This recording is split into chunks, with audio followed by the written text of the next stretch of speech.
Welcome to the Tech Egg. Don't get scrambled. Enjoy the video. You start by preparing your iPhone and VPN app so Ome TV works smoothly. Open Settings and confirm your iOS is current, then install a trusted VPN from the App Store. Once installed, open the VPN app and sign in. Make sure you grant network permissions and enable VPN profiles. If the app asks for notification or background refresh permissions, allow them. These steps ensure the VPN can create a secure tunnel before you open Ome TV, reducing connection error. Now configure and connect the VPN so Ome TV sees the new IP.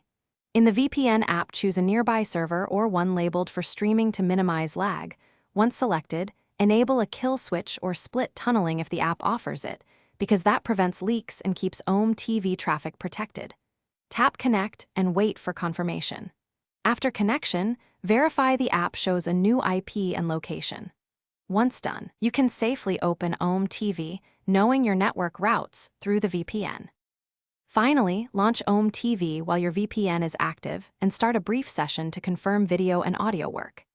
If you encounter connection issues or loading hangs, disconnect and reconnect the VPN first, and then try a different server. Sometimes switching from a distant to a closer server solves latency. If problems persist, force quit Ome TV and the VPN, restart your iPhone, or reinstall the apps. One key troubleshooting tip: enable split tunneling so Ome TV uses the VPN while other apps remain local. Thanks for watching. Consider subscribing if I helped unscramble your problems.